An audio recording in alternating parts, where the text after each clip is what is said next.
Attend किया? कितने दोस्तों ने अटेंड किया? उनको समझ में आया? आप लोगों को समझ में आया था कुछ भी? अच्छा, एक क्लास को 3-4 बार पढ़ता हूँ, ठीक है। डेली क्लास ली है, ओके, अच्छा पढ़ाते हैं। ओके, थैंक यू भाई, थैंक यू। चलो ठीक है, देखिए बैच का रजिस्ट्रेशन अभी भी ओपन है, आप उसमें एनरोल कर सकते हैं। कंसिस्टेंसी तो बहुत ज्यादा जरूरी है। चलो अब देखिए, हम मैंने क्या बताया था कल, मैंने आपको सरकम सेंटर की सारी थ्योरी बता दी थी और सरकम सेंटर पे बेस्ड हम लोग क्वेश्चन स्टार्ट करने वाले थे। और आज की क्लास हम लोग क्या करने वाले, सरकम सेंटर पे बेस्ड क्वेश्चंस करने वाले थे, ठीक है। हाँ, जैसे कि सवाल नंबर 3, ओ जो है ट्रायंगल PQR का सरकम सेंटर है, एंगल बी 56, एंगल OQR और एंगल ORQ के जो है बाइसेक्टर वो M पर मिलते हैं, तो एंगल QMR का मेजर क्या है? सब मेंस के सवाल है। देखो मेंस में ऐसे ऐसे सवाल आते हैं, है ना, लो क्वालिटी लेवल के। जैसे एक ट्रायंगल दिया है आपको, ये ट्रायंगल है PQR और इस ट्रायंगल का ये जो एंगल है 56 डिग्री का है, ठीक है। अब इसका सरकम सेंटर है O, तो इस ट्रायंगल का सरकम सेंटर परिकेंद्र हो गया O। अब एंगल OQR मतलब ये एंगल और एंगल ORQ मतलब ये एंगल, ये वाला। अब देखिए एंगल OQR मतलब इस एंगल का बाइसेक्टर और एंगल ORQ मतलब इस एंगल का बाइसेक्टर एक दूसरे को कहां मिलते हैं? पॉइंट M पे काटते हैं। तो आपसे ये जो एंगल बन रहा है ना QMR, ये आपसे पूछा है। तो मुझे एक बात बताओ कि अगर ये 56 डिग्री, तो सरकम सेंटर पे जो एंगल है डबल बनेगा, 112 डिग्री का बनेगा सरकम सेंटर पे। अब ये OQR ट्रायंगल OQR को देखो, तो इस एंगल पर इस एंगल का बाइसेक्टर यहां पे मिलते, तो ये एंगल कितना होगा? 90 डिग्री प्लस a/2 112 का आधा 56, तो 90 प्लस 56 कहां पे आ जाओगे? 146 डिग्री पे आ जाओगे, 156 डिग्री पे, ठीक है आदित्य। 146 डिग्री पे 90 प्लस 56 146 आ जाएगा, 146, क्लियर ना। अगर 56 डिग्री है तो सरकम सेंटर पे डबल 112 है। ट्रायंगल OQR के लिए M इंसेंटर ही तो हो गया, एंगल बाइसेक्टर मिल रहे हैं, तो 90 प्लस 56 146 डिग्री। ये मेंस के पेपर का पूछा हुआ सवाल है, तो पेपर में हर सवाल डिफिकल्ट नहीं आएगा, ठीक है। धीरे-धीरे हम लेवल बढ़ाएंगे। जैसे ये सवाल आप मुझे करके बताइए, सवाल नंबर 4, क्वेश्चन नंबर 4, ये टियर 1 का है, ये टियर 1 का सवाल है, बनाइए, लेटेस्ट क्वेश्चन है, ठीक है। प्रैक्टिस बैच की जो वीडियो है आपके एग्जाम खत्म होने तक रहेंगी, ठीक है, प्री तक जवाब तक नहीं हो जाता। एक triangle ABC is inscribed in a circle with centre O। जैसे एक ट्रायंगल है जो सर्कल के अंदर इंस्क्राइब है, तो ये हो गया तुम्हारा सर्कल, ठीक है। तो एक ट्रायंगल जो है सर्कल के अंदर इंस्क्राइब है, तो एक ट्रायंगल हो गया आपका इस तरीके से, तो ये हो गया आपका ट्रायंगल, ट्रायंगल ABC। तो ट्रायंगल ABC जो है सर्कल के अंदर इंस्क्राइब है, मतलब इस जो है सर्कल जो है इस ट्रायंगल का सरकम सर्कल है। सर्कल का सेंटर क्या दिया? सर्कल का सेंटर दिया है आपको O, तो सर्कल का सेंटर दिया है आपको O। AO is produced to meet the circle at K। Angle B जो है 80 डिग्री दिया है, तो ये एंगल B 80 डिग्री दिया है, एंगल C 64 डिग्री दिया है, ठीक है। AD परपेंडिकुलर टू BC, अगर हम परपेंडिकुलर डालेंगे AD, तो जाहिर सी बात है परपेंडिकुलर बड़े एंगल के नजदीक होगा, मतलब परपेंडिकुलर जाएगा इधर। अब आप देखो आपसे क्या बोला है, AO is produced to meet the circle at K। Suppose इस सर्कल का सेंटर है O, ये सर्कल का सेंटर है O, यहां ले लेते हैं सर्कल का सेंटर O। अब क्वेश्चन के अकॉर्डिंग A से O को मिलाया गया है और A से O को मिला के इसको आगे बढ़ाया गया है, तो सर्कल को मिलता है कहां पर? पॉइंट K पर। तो आपसे ये जो एंगल बन रहा है ना, छोटा एंगल, एंगल DA की, इस एंगल की वैल्यू आपसे पूछे कि ये एंगल DA की ये कितने डिग्री का, जरा बताइए क्वेश्चन कितने क्या होगा इस एंगल DA की वैल्यू, माने फास्ट।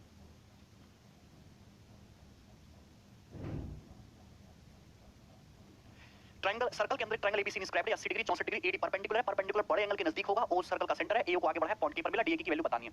आप मुझे एक बात बताओ, अगर एंगल की बात चल रही है और सरकम सेंटर दे रखा हो, ऐसा हो ही नहीं सकता कि ये प्रॉपर्टी यूज ना हो कि सरकम सेंटर पे बना एंगल डबल होगा। आप मुझे खुद ही बता दो, अगर ये 90 है 64 है, तो ये पूरा एंगल यहां से यहां तक कितने डिग्री का होगा? 36 डिग्री का होगा, 36 डिग्री का। अगर मैं बात करूं एंगल DAC, एंगल DAC ये 64 ये 36, तो ये 90 64 36 90 होगा कि नहीं? ना। आप मुझे बताओ ये 80 डिग्री है, अगर मैं यहां पे इस तरीके से मिला दूं, तो ये भी सरकम रेडियस A और O से भी सरकम रेडियस, अगर ये 80 डिग्री, तो सरकम सेंटर पे ये डबल एंगल 160 डिग्री का बनेगा, 160 डिग्री का, क्लियर है। आप मुझे खुद ही बताओ कि ट्रायंगल AOC ये भी सरकम रेडियस, ये भी सरकम रेडियस, ये एंगल है 160, तो ये वाला एंगल 10 डिग्री का होगा और ये वाला एंगल भी 10 डिग्री का होगा। अरे 10 10 60 और 10 और 10 20 और 20 और 160 तभी तो 180 होगा। मतलब ये कंप्लीट एंगल DAC 36 है और ये 10 है, तो ये कितना बचा? ये बचेगा आपका 36 में से 10 घटा दो, सॉरी ये 36 नहीं होगा 26 होगा, ये 26 होगा ना, 64 और 26 होता है ना, 90 सॉरी 64 26 90 होता है, 26 में से 10 घटा दो 16 डिग्री, तो आंसर है इसका 16 डिग्री, 16 आएगा आंसर, 16 डिग्री। आसान सा सवाल था, कोई दिक्कत नहीं है। अरे रमनप्रीत सिंह खेरा सही से करिए, गलत कर रहे हो। ये 80 है, ये 64 है, तो 90 है, 64 ये 90 है, तो 26 डिग्री हो गया। ये 80 है तो ये 160, तो ये दोनों 10 10 के हो गए। अभी पूरा 26 से 10 है तो कितना बचा? 16, आंसर है 16, ठीक है। कोई डाउट? आगे बढ़िए, नेक्स्ट बनाइए। सवाल नंबर 5 है, मेंस का सवाल है, मेंस का।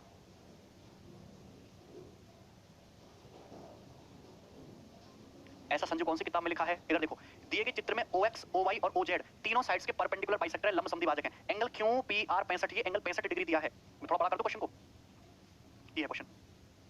देखिए ये ट्रायंगल है PQR, ये ट्रायंगल दिख रहा है PQR, ये वाला ट्रायंगल, इसमें ये दिया है एंगल QPR, ये एंगल आपको 65 डिग्री का दिया, 65 डिग्री का, ठीक है। एंगल PQR 60, एंगल PQR ये एंगल आपको 60 डिग्री का दिया है और ये परपेंडिकुलर बाइसेक्टर, मतलब O क्या हो गया? O हो गया इस ट्रायंगल का सरकम सेंटर, तीनों साइड के परपेंडिकुलर बाइसेक्टर, लंब समद्विभाजक जिस बिंदु पर मिले वो हो गया सरकम सेंटर। पूछा क्या? एंगल QOR, एंगल QOR मतलब ये एंगल, तो ये एंगल 65 का डबल 130 हो जाएगा, सरकम सेंटर पे डबल एंगल बनेगा। एंगल POR, एंगल POR मतलब ये एंगल, ये अगर 60 है तो सरकम सेंटर पे डबल 120, तो इन दोनों का सम 130 प्लस 120 क्या हो जाएगा? दोनों का सम 250 डिग्री। तो क्वेश्चन का आंसर है 250। सवाल में कुछ भी नहीं था, सवाल में कुछ भी नहीं था, ठीक है। अरे भैया प्री का ही सवाल था ये, प्री का सवाल ऐसा थोड़ा होता है कि तुमसे बच्चे चीज पूछ रही है, जोड़ घटाना पूछा है प्री के सवाल में। ये 165 है तो सरकम सेंटर पे 130 है, 60 है तो सरकम सेंटर पे 120, दोनों को जोड़ दो तो कितना आएगा? 250 डिग्री, आंसर क्लियर। चलिए अगला सवाल देखिए, क्या बेहतरीन क्वेश्चन है, शानदार तारीफ करनी पड़ेगी सवाल की, बना दीजिए जल्दी से, बेहतरीन क्वेश्चन है। मेंसुरेशन 2D होगा इसके बाद,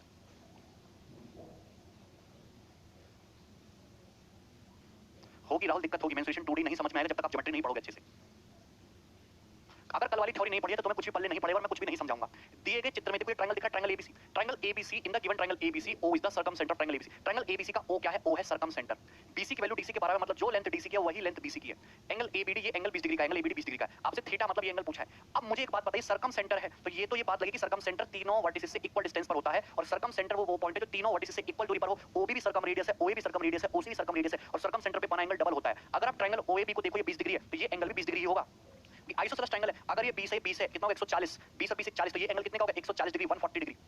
आप मुझे बताओ कि साइड एबी द्वारा सर्कम सेंटर पे 140 है तो ये जो एंगल होगा आधा 70 डिग्री का होगा। अरे अगर 140 है तो 70 का होगा, सर्कम सेंटर पे डबल बनता है, खत्म सवाल। अगर ट्रायंगल बीडीसी को देखो, त्रिभुज बीडीसी को देखो, साइड बीसी साइड डीसी बराबर है 70 है, तो इन दोनों एंगल का सम, इस एंगल का और इस एंगल का सम 110 होना चाहिए, तो दोनों एंगल 110 का आधा बराबर भी होंगे। दोनों एंगल आइसोसेलेस ट्रायंगल है, 55 डिग्री के हो जाएंगे, तो थीटा की वैल्यू कितनी आएगी? 55 डिग्री। तो आंसर है इसका 55 डिग्री, 55 डिग्री।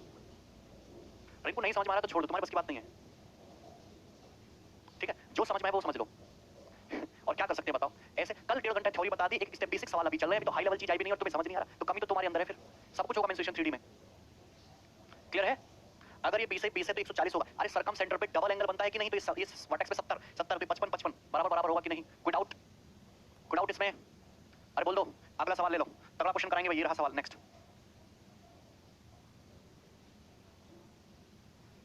बहुत मजा आ रहा है,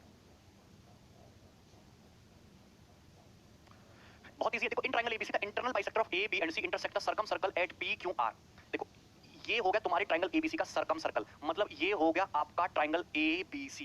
गौर से देखिए, बहुत आसान क्वेश्चन है। ट्रायंगल एबीसी और ट्रायंगल एबीसी का हो गया सर्कम सर्कल यानी कि परिवृत्त। क्वेश्चन ने बोला कि एबीसी के बाइसेक्टर जो है सर्कम सर्कल को पी क्यू आर पे काटते हैं, तो ये एंगल ए का बाइसेक्टर है जो सर्कम सर्कल को पी पे काट रहा है, एंगल बी का जो बाइसेक्टर है सर्कम सर्कल को क्यू पे काट रहा है, एंगल सी का बाइसेक्टर खींचोगे तो ये सर्कम सर्कल को काट रहा है पॉइंट आर पे। तो ये तीनों एंगल बाइसेक्टर एक दूसरे को काट रहे हैं, तो अगर जहां ये तीन एंगल बाइसेक्टर काट रहे हैं, ये पॉइंट तो इन सेंटर होगा भैया। एंगल ए का बाइसेक्टर, बी का बाइसेक्टर, सी का बाइसेक्टर एक दूसरे को काट रहे हैं, पॉइंट इन सेंटर होगा, आई ये इन सेंटर होगा। एंगल ए दिया है 36 डिग्री, तो ये एंगल ए आपको 36 डिग्री गिवन है इज्जत के साथ। एंगल बी क्यू आर 20, तो ये मिला दीजिए, तो एंगल बी क्यू आर ये एंगल आपका 20 डिग्री का है, 20 डिग्री का। आपसे पूछा एंगल सी आर क्यू यानी कि आपसे इस एंगल की वैल्यू पूछे, तो क्वेश्चन निहायत ही आसान है, डरने की जरूरत नहीं है बिल्कुल भी। अगर ये 36 डिग्री का है और ये इन सेंटर है, तो साइड बीसी द्वारा अगर ये 36 है तो इन सेंटर, ये आई इन सेंटर नहीं है, कंफ्यूज मत, इन सेंटर है सर्कम सेंटर नहीं, कंफ्यूज मत हो जाना। तो इन सेंटर पे बना ये एंगल कितने डिग्री का होगा? ये एंगल कितने डिग्री का होगा? 90 प्लस 18 यानी कि ये एंगल होगा 118 डिग्री का। ये एंगल होगा तुम्हारा 118 डिग्री का, 118, सॉरी 90 प्लस 18 108 डिग्री का, 108 डिग्री का। क्या कर रहे हैं आज हम? 90 प्लस 18 ये एंगल कितने डिग्री का? 108 डिग्री का। 36 है तो इन सेंटर पे 108, तो ये एंगल भी 108 वर्टिकली अपोजिट एंगल है। ये 108, ये 20, 128 हो गया, तो ये एंगल कितने का बचेगा? 52 डिग्री का, तो ये एंगल होगा 52 डिग्री। आंसर है डी ऑप्शन 52। क्लियर है? तो ट्रायंगल ये जो है आईसीआर तीनों, आई क्यू आर तीनों एंगल का सम 108, 20, 128 और ये 52, 52 डिग्री। आंसर आ गया 52। क्लियर है? ठीक है, आप मुझे एक बात बताओ कि साइड सी क्यू है। आप देखो, आपसे एग्जामिनर ये एंगल भी पूछ सकता था कि ये एंगल बताओ। देखो ये चाप C Q, arc C Q द्वारा सरकमफेरेंस पे 52, तो ये एंगल अगर पूछ लेता तो भी आंसर बता पाते आप कितना? 52 डिग्री, 52 डिग्री। मास थ्योरम मैंने पूरी बता दी है। क्लियर है? कोई डाउट? समझ में आया? आसान क्वेश्चन। नेक्स्ट सवाल बना, ये बेहतरीन क्वेश्चन है, बेहतरीन। छोटा कर देते क्वेश्चन को, देखिए ध्यान से देखिएगा। In triangle P Q are, एक ट्रायंगल पी क्यू आर है, आई इन सेंटर है, सी सर्कम सेंटर है। आई इन सेंटर है, सी सर्कम सेंटर है। लाइन पी आई को बढ़ाएगा तो सर्कम सर्कल को कहां जाके मिला? पॉइंट डी पर। Angle Q C D X, तो आपको दिया है एंगल क्यू सी डी आपको एक्स दिया हुआ है। एंगल पी क्यू आर आपको दिया है वाई, तो एंगल पी क्यू आर आपको वाई दिया हुआ है। Angle Q I D Z, तो एंगल क्यू आई डी आपको जेड दिया हुआ है, और आपसे 7x plus 7y upon 2z पूछा है। ये आपसे पूछा, बहुत फेमस और वायरल क्वेश्चन है। ट्रायंगल पी क्यू आर का आई इन सेंटर है, सी सर्कम सेंटर है। हाँ संतोष बताइए। ठीक है कौशल, ठीक है सुमित, ठीक है क्लियर है ना? चलो अब मैं इस क्वेश्चन को थोड़ा सा बड़ा कर देता हूं। हालांकि आपको ये हो सकता है कि आपको ये डायग्राम ना दिया जाए, आपको बनाना पड़े कि जैसे ट्रायंगल पी क्यू आर का इन सेंटर है आई, सर्कम सेंटर है सी, तो पी आई को आगे बढ़ाने पर सर्कम सर्कल को मिला है पॉइंट डी पर। आपको दिया है क्यू सी डी एक्स, मतलब क्यू से सी को मिलाओ, सी से डी को मिलाओ, तो ये जो एंगल है ये एंगल आपका एक्स डिग्री का है, Q C D X degree का है। Angle P Q R Y, तो पी क्यू आर वाई, तो ये एंगल जो है ये एंगल आपका पूरा वाई डिग्री का है। एंगल पी क्यू आर कितने का है? वाई डिग्री का है। Angle Q I D Z, तो क्यू आई डी आपको जेड दिया हुआ है, तो क्यू से आई को मिलाओ, और ये क्यू आई डी ये एंगल आपका जेड डिग्री का दिया हुआ है, जेड डिग्री जेड है। अब बताइए X plus Y by Z आपसे पूछा है, बनाओ। इतना आसान और निहायत बेहतरीन क्वेश्चन है ये। क्लियर है? बनाइए भाई। एक्स डिग्री का दिया हुआ है, ये एंगल क्यू सी डी, और आप क्यू से आई को जब ये मिला रहे हैं तो एंगल क्यू आई डी, ये जो एंगल है ये एंगल आपका जेड डिग्री का दिया हुआ है। This angle is Z degree, ये जेड डिग्री दिया हुआ है।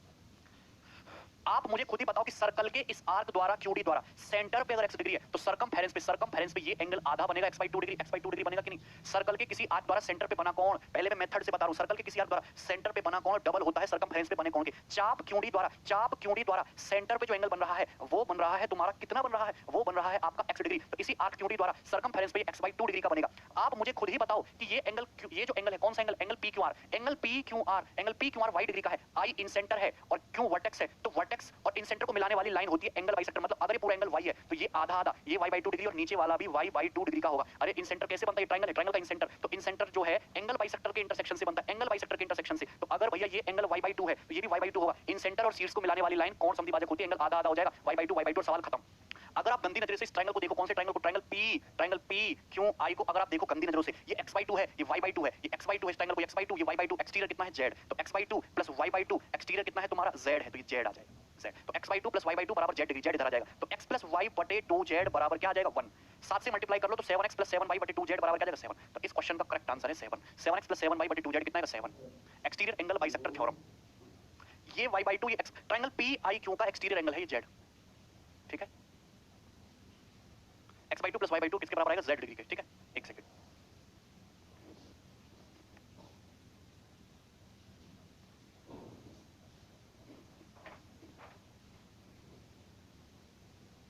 कमेंट दिखाओ एक बार। क्लियर है ना? बहुत बेहतरीन क्वेश्चन था ये। क्लियर हुआ सबको कांसेप्ट कि आपके सर्कल के किसी चाप द्वारा सेंटर पे x डिग्री है तो सरकमफेरेंस पे x/2 डिग्री, ये z डिग्री दिया हुआ है। क्योंकि ये लाइन जो है तुम्हारी वर्टेक्स और इन सेंटर को मिला रही है तो angle bisector y/2 x/2 plus y/2 बराबर z। ठीक है, चलिए तो ये मैंने बता दिया आपको तरीका। आप इस सवाल को ऐसे नहीं कर सकते, इसको इक्विलेटरल ट्रायंगल। ये क्या है एक्चुअली? आपसे इसकी वैल्यू पूछे तो ये क्या है? ये एक टाइप की थ्योरम है, एक प्रमेय है। ये हर एक ट्रायंगल की, देखो यहाँ ये चीज तो मेंशन नहीं की गई कि ट्रायंगल कैसा है, ट्रायंगल PQR इक्विलेटरल है, आइसोसेलेस है, कोई साइज और कोई शेप नहीं बताया गया। तो आप अपनी मर्जी से इस ट्रायंगल PQR को कुछ ही मान सकते हो। क्योंकि ये एक थ्योरम है, ये एक प्रमेय है, तो आप इस ट्रायंगल PQR को इक्विलेटरल ट्रायंगल एज्यूम करके क्वेश्चन को सॉल्व कर सकते हो कि ट्रायंगल PQR आपका इक्विलेटरल ट्रायंगल है, ऐसे मान लो। क्लियर है? अब उतना करने की जरूरत नहीं है, बेसिक से ही क्वेश्चन आसान हो गया। आगे बढ़ जाएंगे हम, अगला क्वेश्चन करेंगे। ये सवाल नंबर 9, क्वेश्चन नंबर 9। ये भी निहायत ही जबरदस्त क्वेश्चन है, मजेदार, सॉल्व करेंगे। सवाल नंबर 9 पढ़िए।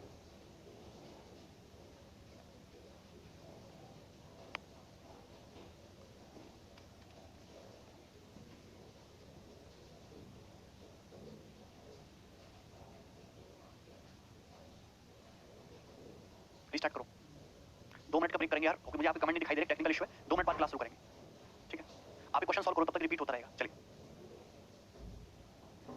चलिए भाई बताओ, किसी से हुआ ये क्वेश्चन? अब हम बिल्कुल बना सकते हैं।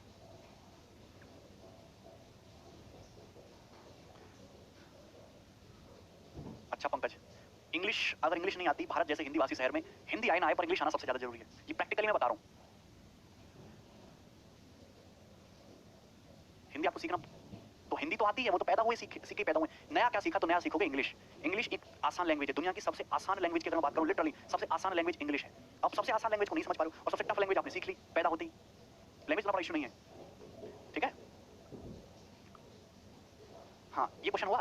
ज्योमेट्री बहुत सिंपल है। देखिए दिए गए चित्र में देखो, ये है ट्रायंगल ABC, त्रिभुज ABC, I इसका इन सेंटर है। तो अगर IM 6 सेंटीमीटर है, I क्या है? I इन सेंटर है। हाँ ठीक है, ये आपके सामने ट्रायंगल ABC दिया है, I इसका इन सेंटर है। अगर IM 6 सेंटीमीटर है तो BM की लेंथ क्या होगी आपसे पूछा है। I क्या बताया? I इसका इन सेंटर बताया है। करिए भाई, बहुत बेहतरीन क्वेश्चन है, जैसे मैं सवाल को बड़ा कर देता हूं, कोई दिक्कत नहीं कि ये हो गया आपके सामने ट्रायंगल ABC, उसका सर्कम सर्कल है। I इन सेंटर है, सर्कम सेंटर नहीं। I क्या है? I is in centre. तो अगर I इन सेंटर है, अंतः केंद्र है, I अंतः केंद्र है, तो IM की वैल्यू 6 है, तो BM की वैल्यू बताइए कैसे करोगे? मैं आपको तरीका बताता हूं कि अगर आप B से I को मिलाओ, I इन सेंटर है, B वर्टेक्स है, तो लाइन एंगल बाइसेक्टर होगी। मतलब अगर ये एंगल थीटा है तो ये एंगल भी थीटा ही होगा। Theta theta angle bisector. ना देखो बहुत बेहतरीन, मैं आपको कांसेप्ट बताने वाला हूं, बहुत बेहतरीन।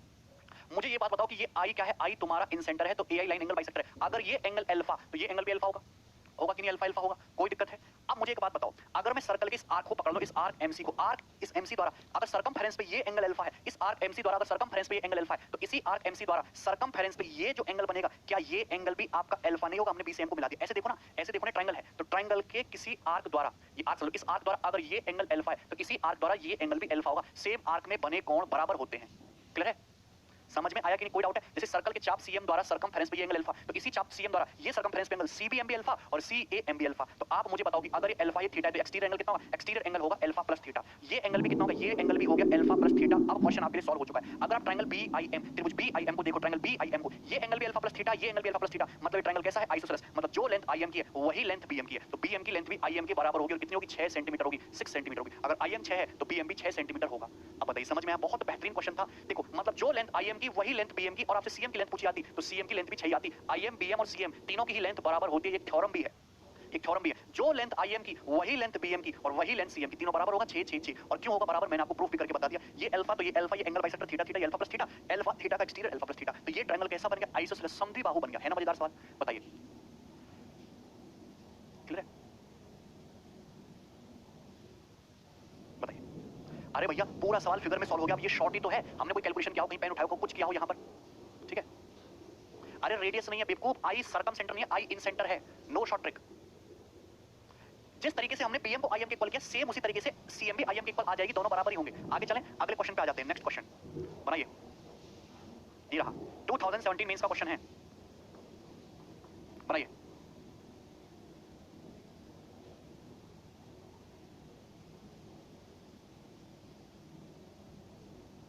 ठीक है, चलिए करिए सवाल नंबर 10।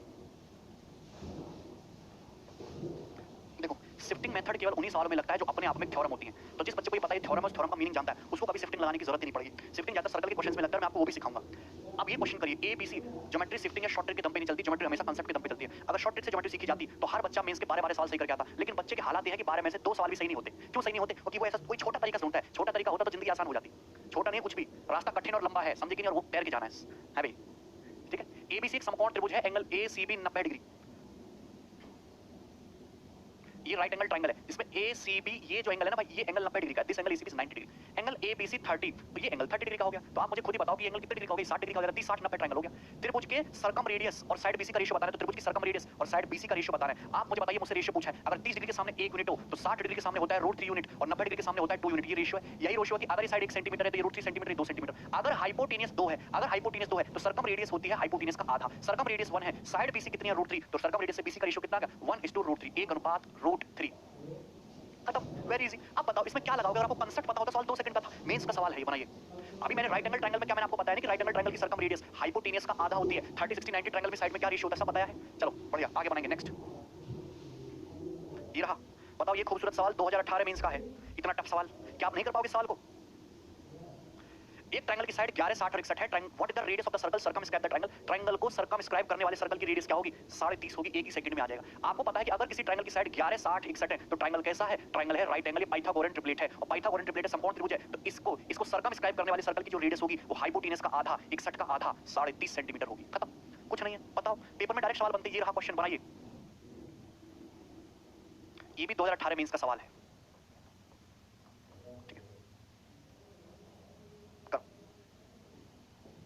है भाई,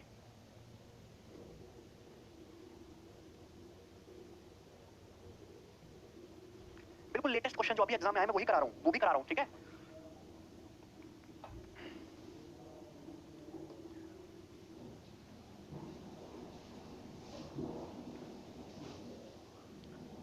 शीट अपलोड हो जाएगी पीतू, अभी फोकस करो।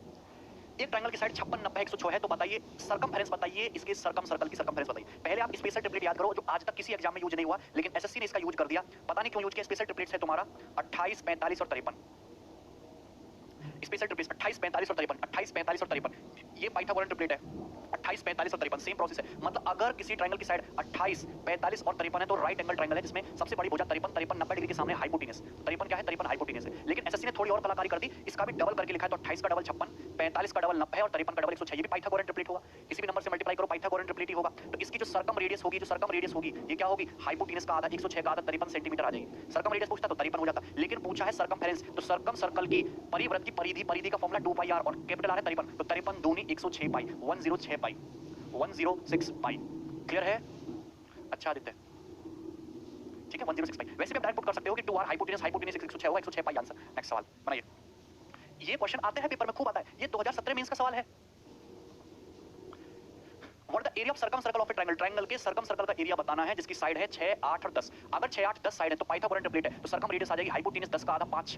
थ्योरी पता है 6, 8, 10 पाइथागोरन ट्रिपलेट है। आपको बताना है क्या सर्कम सर्कल का एरिया, तो पाई आर स्क्वायर यानी कि पाई मतलब 22/7 और 5 का स्क्वायर 25, तो 25 × 22 मतलब 550/7, बी ऑप्शन 550/7 आंसर है। राजेश हेलो भाई, इतना इजी सवाल आता है क्यों नहीं आता है? बढ़ो आगे, तभी तो करा रहे, तुम्हें आता है तो बनाओ। सवाल नंबर 14 सॉल्व इट। ये थोड़ा मजेदार क्वेश्चन है, ये टेक्निकल क्वेश्चन है, कौन करेगा इस सवाल को? बनाइए। अच्छा शिवम, ठीक है। तनुजा भी इंतजार करो, 15 सीट आनी है ज्योमेट्री में, भी 8वीं सीट चल रही है, तब खुद ही अंदाजा लगा लो कि कितना बाकी है। खत्म कराना है तो मैं आधे घंटे में भी खत्म करा सकता हूँ ज्योमेट्री। है भी आधे तक करा दें? अच्छा अजय, इन एक क्वाड्रिलेटरल PQRS, एक चतुर्भुज PQRS में SR 17 सेंटीमीटर है, PQR 122 है, PSR 116 है, QS बताना है। ये इतना टेक्निकल क्वेश्चन है और ये सवाल केवल डाटा की वजह से, केवल डाटा की वजह से। सबसे पहले आप चतुर्भुज बना लो एक PQRS। मैं छोटा सा चतुर्भुज बना देता हूं एक, ये बना लिया मैंने PQRS, ये क्वाड्रिलेटरल बना दिया, ठीक है। एंगल PQR 122 डिग्री, तो ये एंगल 122 डिग्री का आपको गिवन है। एंगल PSR, ये एंगल 116 डिग्री का आपको गिवन है। आपसे पूछा है SR दिया है 17, तो SR की लेंथ आपको 17 सेंटीमीटर दी हुई है। आपसे क्या पूछा है? आपसे पूछा QS, ये QS की जो लेंथ है ये आपसे पूछी। क्लियर? आप मुझे एक चीज खुद बताओ कि ये एंगल क्यों दिए हैं। अगर ये एंगल 122 डिग्री 116 है, तो अगर ये 116 है तो ये कितना होगा? ये होगा फिर तुम्हारा 244। यस, ये एंगल हो जाएगा 244, 244 डिग्री हो जाएगा, 244 डिग्री हो जाएगा। कोई डाउट है? भैया आप मुझे बताओ कि ये पूरा एंगल 360 डिग्री का होगा। अगर ये 116 है तो 360 में से 116 घटाओगे 244 डिग्री। ये 122 डिग्री, ये 244 डिग्री, कुछ रिलेट कर पाए? आपको एक थ्योरम पता है कि सर्कल के किसी चाप द्वारा सेंटर पे अगर एंगल बनाओगे तो सर्कमफेरेंस पे बने, अगर सर्कल के किसी आर्क द्वारा सेंटर पे अगर एंगल बनाते हो तो सर्कमफेरेंस पे बने एंगल का डबल होता है। अगर ये थीटा है तो 2 थीटा होगा। लेकिन क्या कभी आपने डायग्राम इस तरीके से ऑब्जर्व किया कि सर्कल के चाप द्वारा, इस सर्कल के चाप द्वारा अगर सेंटर पे 2 थीटा है तो इस चाप द्वारा सर्कमफेरेंस पे जो एंगल होगा ये थीटा होगा? कभी किसी ने ये ऑब्जर्व किया? ये ऑब्जर्व किया? दोनों ही बातें, सेंटर पे डबल एंगल बनता है, सर्कमफेरेंस पे बनता है कि नहीं? ये देखो, ये दिख रहा है, वृत्त के चाप द्वारा सेंटर पे 2 थीटा, सर्कमफेरेंस पे थीटा, वृत्त के चाप द्वारा सेंटर पे 2 थीटा, सर्कमफेरेंस पे थीटा। तो आप भी ये चीज ऑब्जर्व कर रहे हो कि ये 122 डिग्री और ये 244 डिग्री। तो मतलब मेरे कहने का ये है कि यहां से एक सर्कल पास करता है और इस सर्कल का जो सेंटर है वो ये है, ठीक है। मेरी ड्राइंग थोड़ी सी खराब है, भावनाओं को मतलब एक सर्कल पास करेगा और सर्कल का सेंटर होगा 244, मतलब इस चाप द्वारा सेंटर पे तो 244 है और सर्कमफेरेंस पे आधा है 122। तो अगर ये 17 रेडियस है तो ये क्या हो जाएगा? सेंटर हो जाएगा, सेंटर पे डबल बनना है, सर्कमफेरेंस पे आधा। अगर ये 17 है तो QS भी रेडियस, ये भी रेडियस, ये भी रेडियस, तो QS भी 17 सेंटीमीटर होगा। आंसर है 17 सेंटीमीटर। 17 सेंटीमीटर इस क्वेश्चन का आंसर है। वृत्त के चाप द्वारा सेंटर पे डबल एंगल, वृत्त के चाप द्वारा सेंटर पे 244, सर्कमफेरेंस पे 122, तो ये सेंटर है केंद्र, ये 17, तो ये 17, ये भी 17, रेडियस हो गया बराबर। क्लियर है? समझ में आया? बढ़िया सवाल था, आगे बढ़ जाओ। बनाइए नेक्स्ट क्वेश्चन। अरे तुम्हारे कुछ भी पल्ले पड़ा, यस और नो? अच्छा Vinash, very difficult to observe this. ठीक है भानु,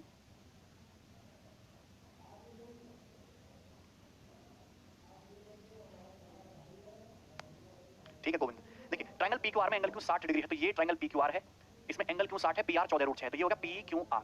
ये साइड PR की जो लेंथ है ये हो गई 14√6, ये एंगल हो गया 60 डिग्री का, 60। आपसे पूछा है PQR के बाह्य वृत्त की त्रिज्या, PQR की सर्कम रेडियस, तो सर्कम रेडियस निकालने क्या फॉर्मूला पता है? अगर आपको किसी ट्रायंगल की साइड दी हो, साइड के सामने का एंगल, तो रिजल्ट बनता है 14√6/2 sin 60। ये बताए सर्कम रेडियस बराबर A/2 sin A, A/2 sin A, ये आ गया 14√6/2 sin 60 का मतलब √3/2, 2 से 2 कट गया, तो 14√6 को √3 से डिवाइड कर दो तो √2, सर्कम रेडियस आ जाएगी 14√2 सेंटीमीटर। ये आंसर है। हाँ बाद में भी आएगा मन, 14√2, ठीक है। क्लियर? नेक्स्ट बनाइए, इंपॉर्टेंट क्वेश्चन, बहुत इंपॉर्टेंट क्वेश्चन बनाइए।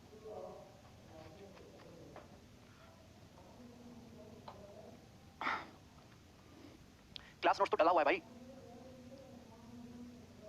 इंपॉर्टेंट क्वेश्चन है ये। सवाल 2016 में जितने भी प्री के पेपर हुए लगभग समय आया था, ये सवाल 2016 मेंस के पेपर में भी आया था। अब इस क्वेश्चन को बताइए क्या इस क्वेश्चन का आंसर है।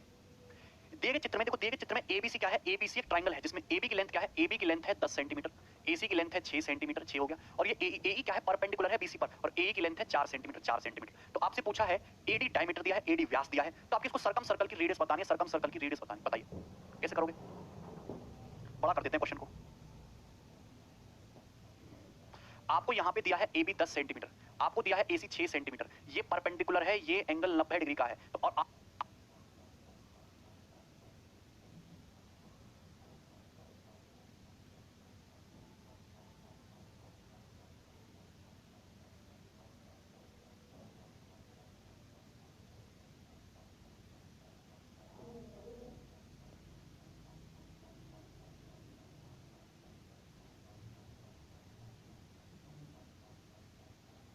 AE दिया है 4 सेंटीमीटर 4, आपको बतानी है इस सर्कल की रेडियस बताइए। क्या इस क्वेश्चन का आंसर है? सभी को साफ साफ दिखाई दे रहा है ना? बनाइए। पहली बात तो इस सॉल्व करने का गोल्डन ऐसा तरीका बता दूंगा, मौज आ जाएगी। ट्रायंगल ABC, अगर मैं सर्कल को गौर से देखूं, ये सर्कल कुछ भी नहीं है।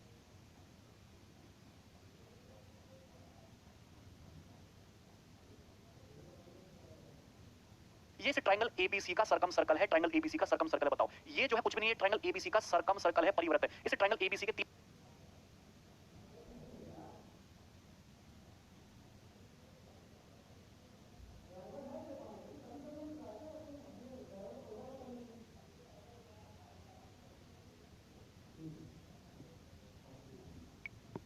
तीनों शीर्षों से गुजर रहा है, तो ट्रायंगल ABC का सर्कम सर्कल है, और ट्रायंगल ABC के सर्कम सर्कल की रेडियस का फॉर्मूला बता रखा है ABC बटे 4 डेल्टा। और ये तब लगेगा जब आपको ट्रायंगल की तीनों साइड दी हो। क्या दी हो? ट्रायंगल की तीनों साइड दी हो। इतना तो दिख ही रहा है सभी को। विजय क्या हुआ? तीनों साइड दी हो।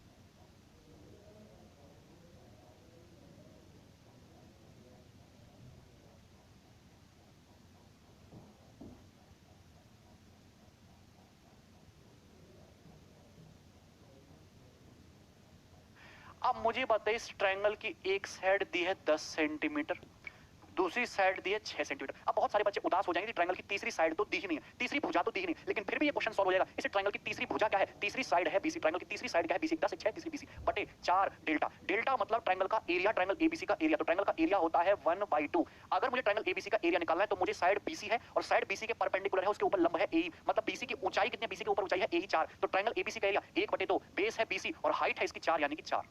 तो इस क्वेश्चन की खूबसूरती केवल यही है कि ये BC और BC कट जाता है, और ये देखिए 2 दूनी 4।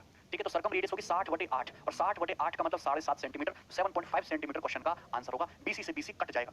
बताइए भाई, जितने भी स्टूडेंट पढ़ रहे हैं, यस और नो, कंसेप्ट क्लियर हुआ? कुछ आपकी नॉलेज में वृद्धि हुई है सवाल करके कि नहीं हुई? बताइए। हाय लोकेश। अरे भैया ट्रिपलेट बने ऐसा जरूरी? ट्रिपलेट छोड़ो, तुमको नहीं पता साइड BC की वैल्यू क्या है? क्लियर है? ठीक, आगे बढ़ते हैं। नेक्स्ट बनाइए। ओके, टीयर 1 2018 टीयर 1 का पूछा हुआ सबसे बेस्ट क्वालिटी क्वेश्चंस में से एक है, जल्दी से बनाओ। बेहतरीन। ट्रिपलेट नहीं बनेगा। आपको कोई एंगल 90 डिग्री दिया, कोई साइड बताई नहीं, फिर AD का कोई काम नहीं था स्नेहा, बिल्कुल नहीं बना सकते इन केस।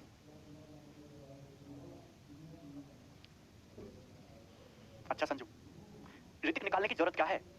निकालने की जरूरत क्या है जब आपको ये कंसेप्ट मजेदार वाला क्लियर। इस कंसेप्ट पे टीयर 1 ने पूछा हुआ एक लेवल और अबव एक डिफिकल्ट क्वेश्चन और पूछते हैं। बनाइए। इतना जबरदस्त सवाल है, क्या तारीफ करूं मैं सवाल की, जो एसएससी ने पूछा है, मजेदार।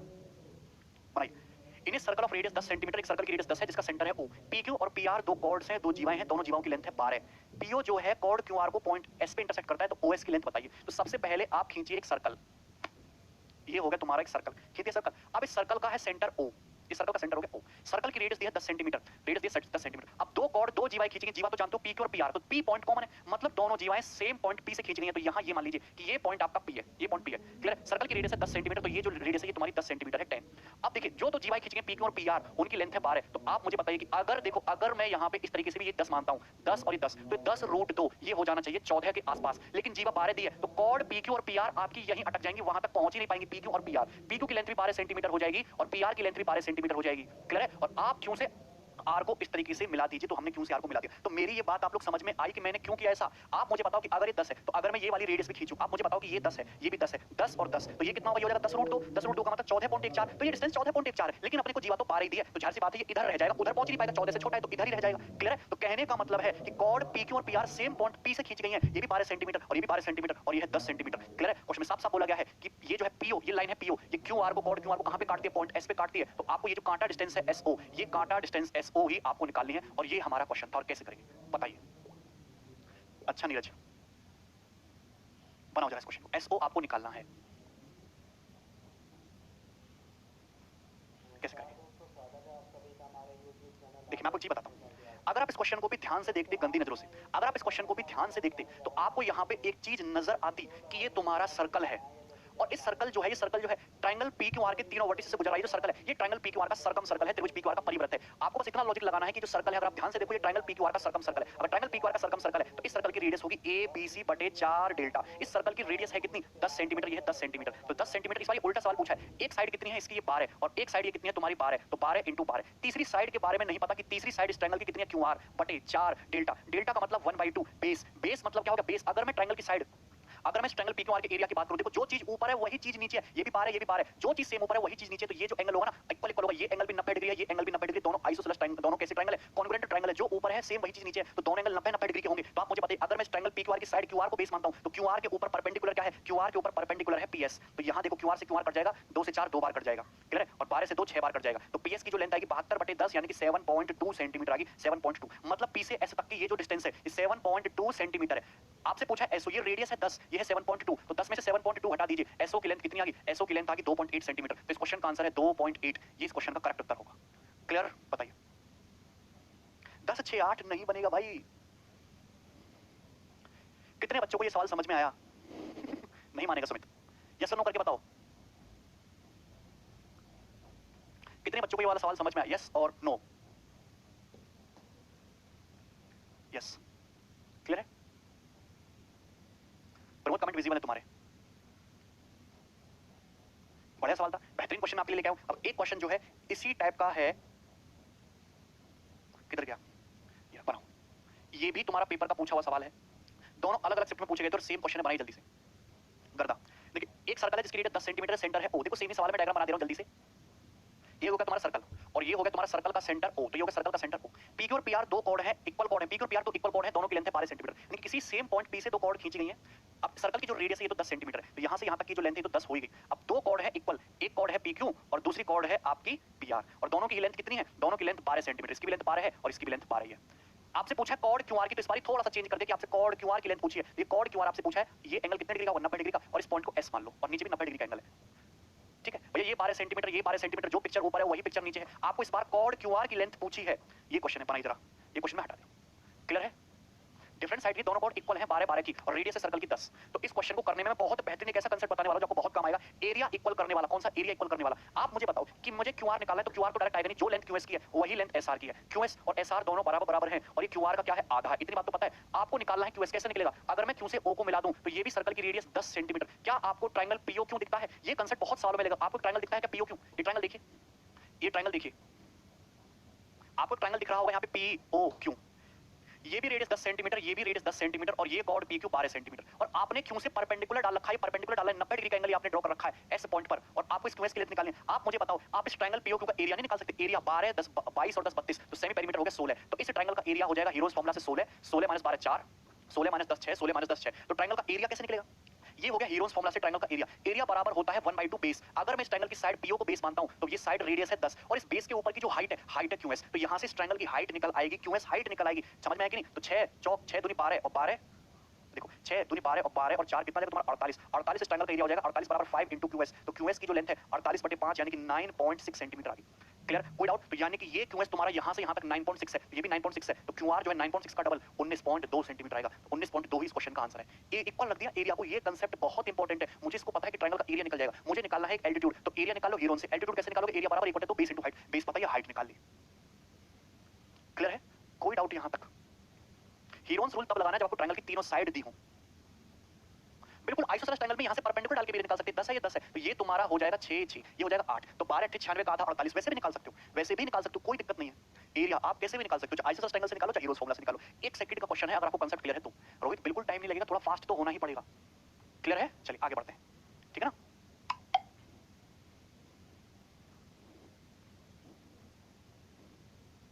नेक्स्ट बनाइए।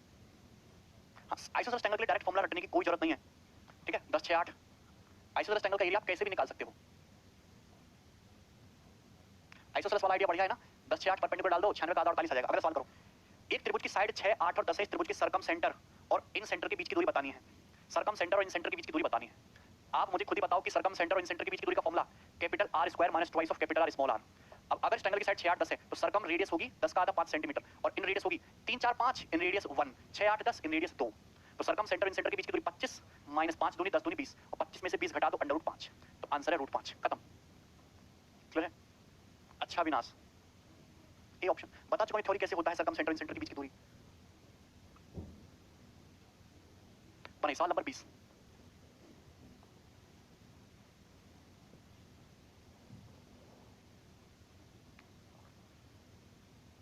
एक ट्रायंगल की 3 साइड है 13 14 और 15।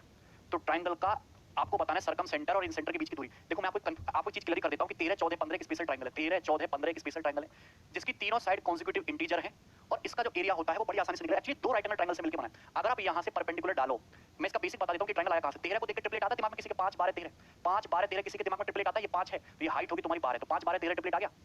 अच्छा ये 15 है, ये साइड क्या है तुम्हारी 15 है, ये 15 सेंटीमीटर, ये मान लो 15 है। अच्छा 15 12 और ये कितना बचा 9, तो इस वजह से ये दो राइट एंगल ट्रायंगल मिल गए थे 13 सेंटीमीटर, ये साइड 15 सेंटीमीटर और ये साइड 5 और 9 14 सेंटीमीटर। तो आपका एक खूबसूरत ट्रायंगल निकल के आया।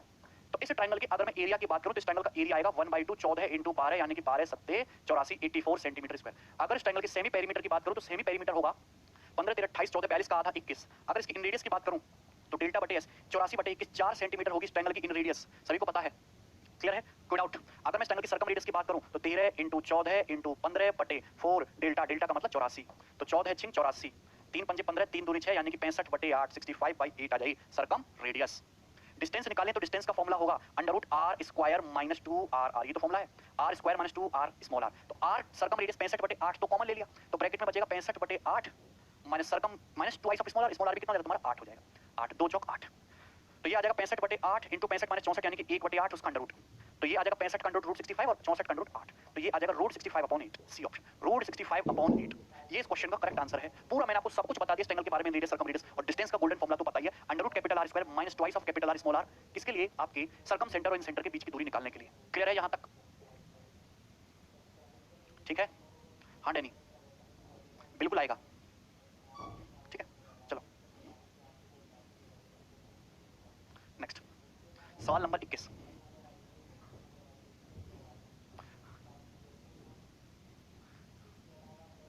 दीपक समझ में आया आप लोगों को? अच्छा लक्ष्मण कैसे पता भाई तुम्हें?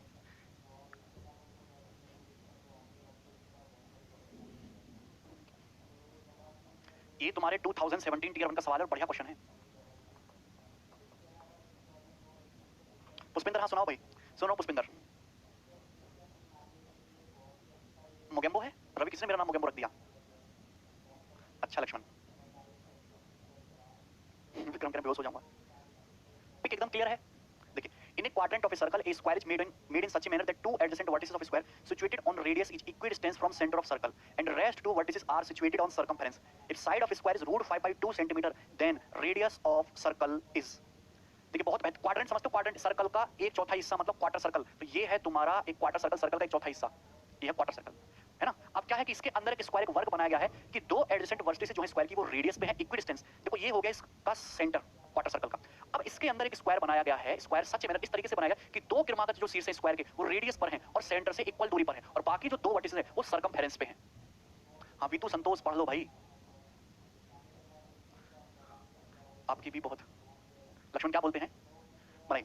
देखिए भैया यहाँ आप मुझे बताइए कि स्क्वायर इस तरीके से बना है कि स्क्वायर के दो शीर्ष तो है इस क्वाड्रेंट की, इस क्वार्टर सर्कल की रेडियस पे, और दो शीर्ष हैं आपकी किस पे? सर्कमफेरेंस पे। तो स्क्वायर जो होगा इस तरीके से बना होगा, जो आपका स्क्वायर है जो वर्ग है कुछ इस तरीके से बना होगा। बोलो यस और नो। स्क्वायर बना होगा कुछ इस तरीके से। आया मजा?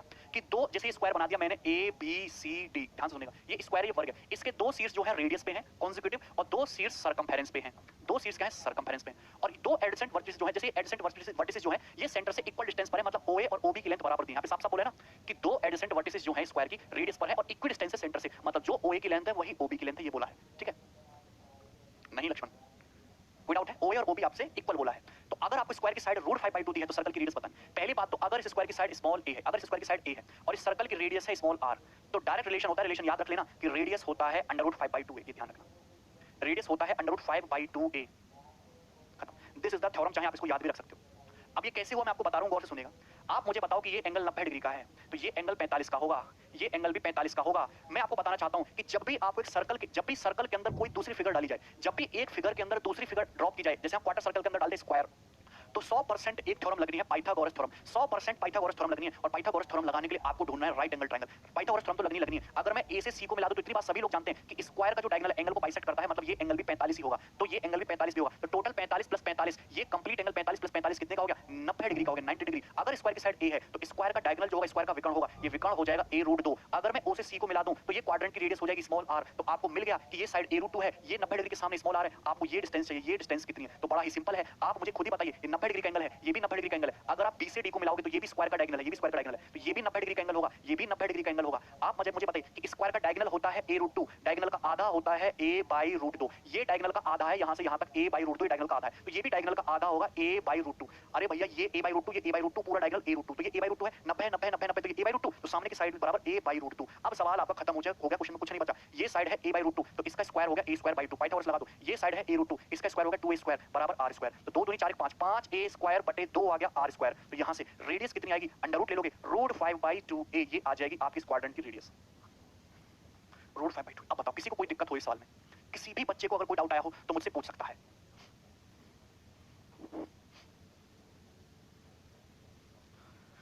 डाउट है?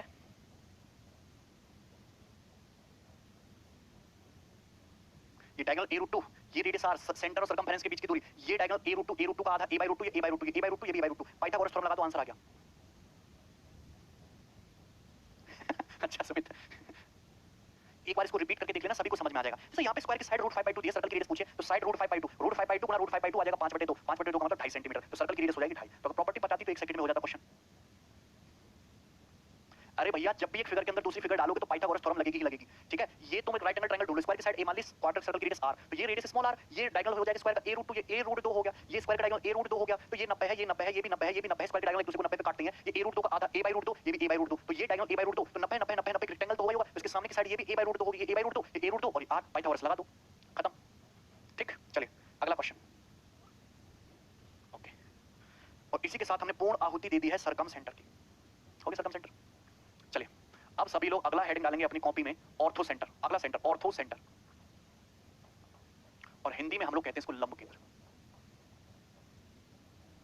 ऑर्थो सेंटर हिंदी में क्या कहते हैं हम लोग इसको? लंब केंद्र कहते हैं, ठीक है। मजा आया कि नहीं? आप मुझे बताओ सरकम सेंटर में मजा आया कि इन सेंटर में पढ़ के मजा आया कि नहीं आया? सरकम ऑर्थो सेंटर हेडिंग डालेंगे लंब केंद्र।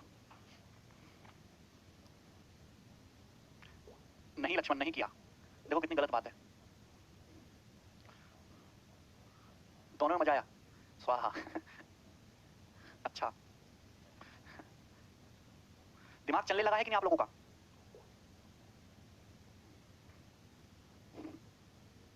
चलिए बहुत मजा आया है आप लोगों को, एंजॉय कर रहे हो। सीजीएल का लेवल यही मैक्सिमम है, इससे ऊपर सीजीएल का लेवल नहीं है। दिखा तो दिया तुमको सीजीएल का यार क्या लेवल है, प्रीवियस के सवाल भी करा दिए मैंने, खुद के बनाए हुए नए सवाल भी करा दिए, सारे टॉपिक मजा आता है। तो चलिए अगला हम डिस्कस करेंगे circumcentre, orthocentre. Orthocentre लंब केंद्र, लंब केंद्र क्या होता है, क्या इसका फिजिकल इंटरप्रिटेशन है, कैसे इस पे क्वेश्चंस बनते हैं, हम वन बाय वन हर एक चीज को डिस्कस करने की कोशिश करेंगे। तो सबसे पहले अगर मैं आपके सामने ट्रायंगल बना लूं, आप एक ट्रायंगल बना लीजिए, ट्रायंगल बना लीजिए, ट्रायंगल एबीसी। तो सबसे पहले हम जानते हैं कि ऑर्थो सेंटर क्या होता है। तो ऑर्थो सेंटर जानने से पहले आपको समझना पड़ेगा एल्टीट्यूड, ऊंचाई। जैसे तुम्हारा ट्रायंगल, ट्रायंगल का कोई भी वर्टेक्स पकड़ लो, वर्टेक्स से सामने वाली साइड पर एक ऐसी लाइन ड्रॉप करो जो उस पे 90 डिग्री के एंगल पर जाके मिले, तो ये होती है ट्रायंगल की हाइट। तो जैसे वर्टेक्स ए के सामने की साइड स्मॉल ए, ये सामने की साइड स्मॉल बी, और इस वर्टेक्स सी के सामने की साइड हो जाएगी स्मॉल सी। इतनी बात पता है, तो ये होती है ट्रायंगल की हाइट। क्लियर है? अब मुझे बताओ, मैंने वर्टेक्स बी से सामने वाली साइड पर एक ऐसी लाइन ड्रॉप की जिसको 90 डिग्री के एंगल पे जाके मिलती है, तो ये हो गई ट्रायंगल की हाइट। हमने वर्टेक्स सी से सामने वाली साइड पर एक ऐसी लाइन ड्रॉप की जिसको 90 डिग्री के एंगल पे जाके मिलती है, तो ये हो गया तुम्हारा पॉइंट एफ। तो ट्रायंगल के तीनों एल्टीट्यूड, ट्रायंगल की तीनों हाइट्स, तीन साइड होंगी, तीन ही ऊंचाई होंगी। बीसी के करस्पॉन्डिंग एडी, एसी के करस्पॉन्डिंग बीई और एबी के करस्पॉन्डिंग एफसी। जहां ट्रायंगल के तीनों एल्टीट्यूड एक दूसरे को मिलते हैं वही होता है ट्रायंगल का ऑर्थो सेंटर एच। ट्रायंगल का ऑर्थो सेंटर एच, ये बात समझना है। ऑर्थो सेंटर लंब केंद्र क्या होता है? त्रिभुज के तीनों एल्टीट्यूड, तीनों परपेंडिकुलर जिस बिंदु पर आके मिलते हैं वही पॉइंट होता है ट्रायंगल का ऑर्थो सेंटर लंब केंद्र। बात समझ में आई? इतना करने की जरूरत नहीं है, ठीक है। ट्रायंगल की तीनों एल्टीट्यूड एक दूसरे को जिस पॉइंट पर सेम ही पॉइंट पर मिलेंगे तीनों एल्टीट्यूड, और वही पॉइंट होगा ऑर्थो सेंटर। अब जैसे साइड ए है, साइड ए के करस्पॉन्डिंग जो एल्टीट्यूड है एडी, इसको मैंने मान लिया h1, और ये एल्टीट्यूड बी है, इसको मान लिया मैंने h2, और ये एल्टीट्यूड cf है, इसको मान लिया मैंने h3। तो आपको ये पता होगा कि ट्रायंगल का जो एरिया होता है डेल्टा, वो होता है 1/2। ये क्या है तुम्हारा बेस ए, और इसके करस्पॉन्डिंग हाइट है एडी, हाइट एडी क्या होगी h1 बराबर 1/2। ये क्या है तुम्हारा बेस बी, बेस बी के करस्पॉन्डिंग होगी हाइट h2। ये क्या है तुम्हारा बेस सी, बेस सी के करस्पॉन्डिंग हाइट क्या होगी h3। तो ये तीनों ही ट्रायंगल के एरिया होते हैं जो इक्वल होते हैं ट्रायंगल के एरिया। क्लियर है? कोई डाउट? तो 1/2 कट गया, तो AH1 बराबर BH2 बराबर CH3 ये आएगा। आएगा कि नहीं आएगा? कोई दिक्कत है इसमें किसी बच्चे को? तो हम ये कहना चाहते हैं कि ट्रायंगल की तीनों एल्टीट्यूड का जो रेशियो होता है, ट्रायंगल की तीनों ऊंचाइयों का जो अनुपात होता है, वो ट्रायंगल की तीनों करस्पॉन्डिंग साइड्स के रिवर्स रेशियो में होता है। रेशियो क्या होता है? रिवर्स रेशियो होता है, उल्टा होता है। बिल्कुल रोहित, सेंट्रॉइड ये नहीं है, सेंट्रॉइड अलग चीज होती है। तो बहुत बेसिक सी बात थी जो मैं आपको पहले ही बता चुका हूं। नई बात क्या है? तो पहली बात तो आपको ऑर्थो सेंटर के बारे में 2-3 प्रॉपर्टी समझनी है। पहली तो ऑर्थो सेंटर इज, लिख लेंगे, ortho centre is intersection of, ortho centre is intersection of all three altitudes in a triangle। Triangle की तीनों ऊंचाइयों का प्रतिच्छेद बिंदु, ट्रायंगल की तीनों एल्टीट्यूड का इंटरसेक्शन पॉइंट ही ऑर्थो सेंटर होता है, और ऑर्थो सेंटर को हम कैपिटल H से डिनोट करते हैं। ट्रायंगल की तीनों एल्टीट्यूड का इंटरसेक्शन पॉइंट क्या होता है? ऑर्थो सेंटर होता है। सेकंड इंपॉर्टेंट पॉइंट है कि ऑर्थो सेंटर ट्रायंगल के बाहर भी हो सकता है। Orthocentre may lie outside the triangle. Orthocentre triangle के बाहर भी हो सकता है, मतलब ऑर्थो सेंटर ट्रायंगल के अंदर भी हो सकता है, बाहर भी हो सकता है, ऊपर भी हो सकता है। ऑर्थो सेंटर ट्रायंगल के बाहर भी हो सकता है। एक कंसेप्ट आपका, एक रिजल्ट आपका बनता है। तो दो छोटी-छोटी सी बातें हैं जो आपको पता होनी चाहिए। क्लियर है? ये बता चुके हैं। सेंट्रॉइड रोहित अलग चीज होती है, ये समझ में आया? चलो, ऑर्थो सेंटर ट्रायंगल के बाहर भी हो सकता है, अंदर भी, ऊपर भी ना। अब देखिए 1 बाय 1 हम 2-4 चीजें डिस्कस करेंगे, छोटी-छोटी सी बेसिक सी बातें हैं ऑर्थो सेंटर के बारे में। तो पहली बात समझना आप लोग ये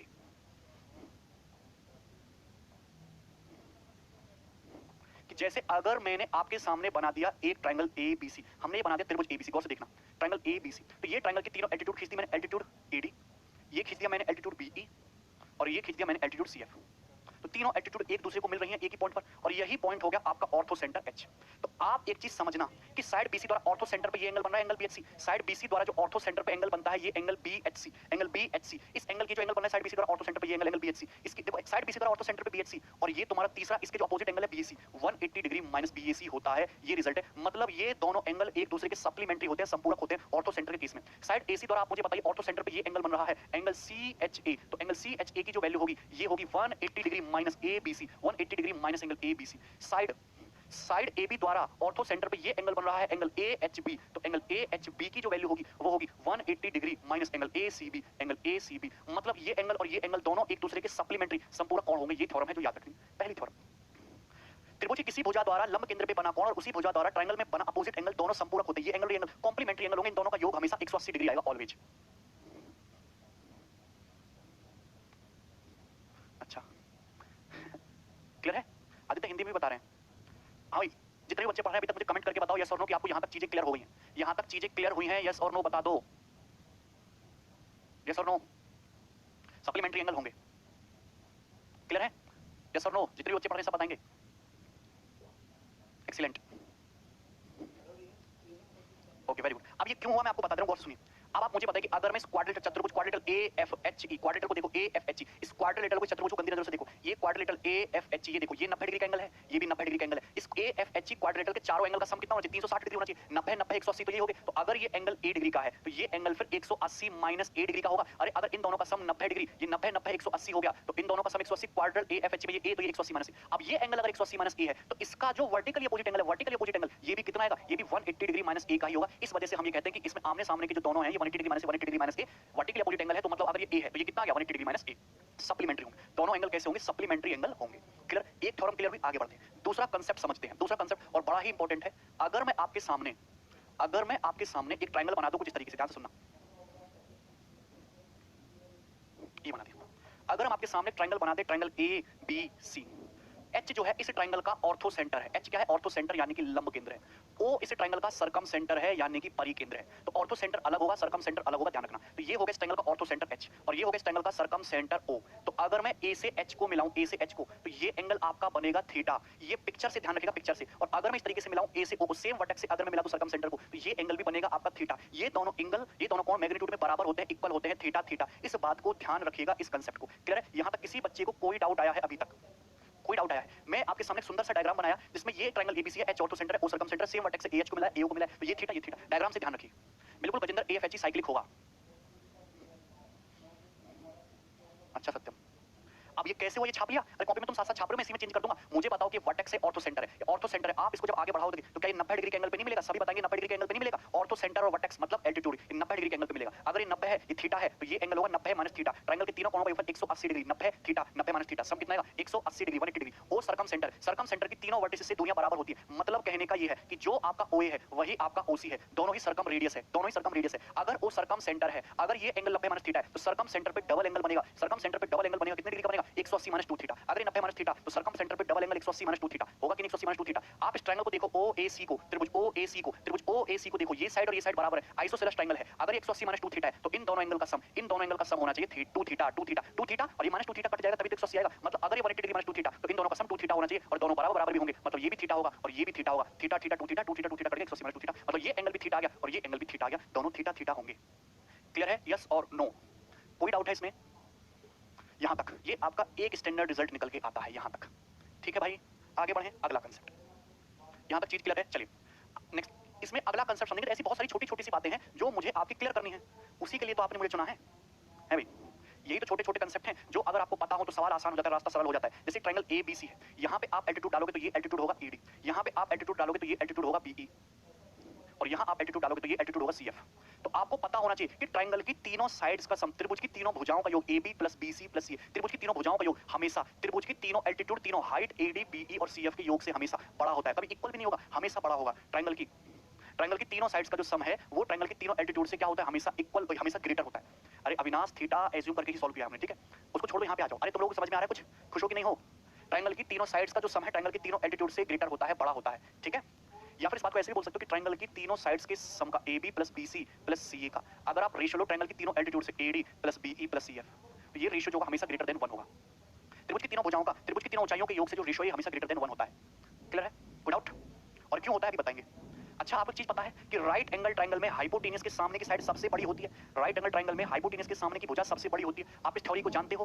तो इस थ्योरी को अगर जानते हो तो फिर टेंशन किस बात की है? कुछ भी पकड़ लो, अगर मैं इस राइट एंगल ट्रायंगल को पकड़ लो, राइट एंगल ट्रायंगल ADB को पकड़ लो, इस राइट एंगल ट्रायंगल को, इस राइट एंगल ट्रायंगल को पकड़ लो, 90 डिग्री के सामने है AB, तो 90 डिग्री के सामने AB की जो वैल्यू है इस ट्रायंगल की दूसरी साइड AD से बड़ी होगी।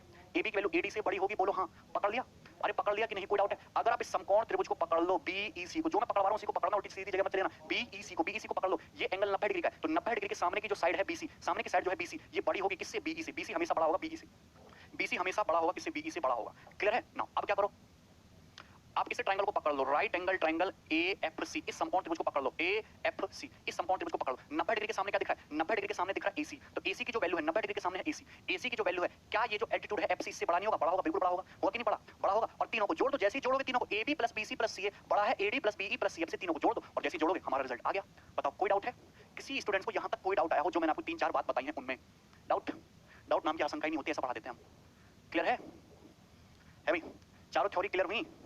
ये ठीक, चलो आगे बढ़ते हैं। नेक्स्ट है आपका position of circum centre, position of ortho centre, position of ortho centre. Theory समझ लीजिए पहले, अंडरस्टूड?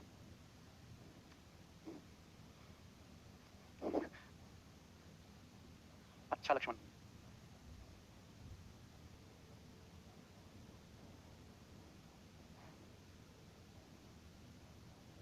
बनाओ।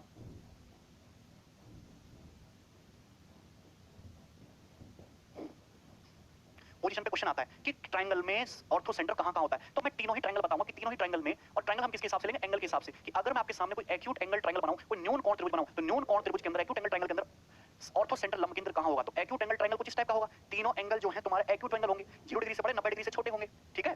तो जब मैं इसकी तीनों एल्टीट्यूड निकालूंगा तो इस तरीके से तीनों एल्टीट्यूड आएंगे, तीनों एल्टीट्यूड इसकी इस तरीके से आ जाएंगे। तो आप तो देखते ही बता सकते हो कि जो इसका ऑर्थो सेंटर है H, ये हमेशा ट्रायंगल के अंदर ही होगा, बाहर आने का कोई स्कोप नहीं है। तो इसका जो ऑर्थो सेंटर है ट्रायंगल के अंदर होगा। अर्षद क्या हुआ बताइए? अंदर ही होगा। चलिए अब दूसरा जो मोस्ट इंपॉर्टेंट है, जिस पे पेपर में सबसे ज्यादा सवाल बनते हैं, राइट एंगल ट्रायंगल समकोण त्रिभुज, राइट एंगल ट्रायंगल समकोण त्रिभुज का ऑर्थो सेंटर लंब केंद्र कहां पे होता है? ठीक है, तो राइट एंगल ट्रायंगल का लंब केंद्र कहां पे होता है? तो ध्यान रखना, अगर मैंने आपके सामने राइट एंगल ट्रायंगल बना दिया ABC, जिसमें ये एंगल है 90 डिग्री, तो राइट एंगल ट्रायंगल का जो ऑर्थो सेंटर होता है, ऑर्थो सेंटर इस पॉइंट पर होगा, 90 डिग्री वाले पॉइंट पर, वर्टेक्स P पर, ortho centre at 90 degree vertex. समकोण त्रिभुज का लंब केंद्र, समकोण त्रिभुज का ऑर्थो सेंटर 90 डिग्री वर्टेक्स पर होता है। नहीं किया लक्ष्मण, 90 डिग्री वर्टेक्स पर होता है, ऑर्थो सेंटर होता है इसका 90 डिग्री वर्टेक्स पर।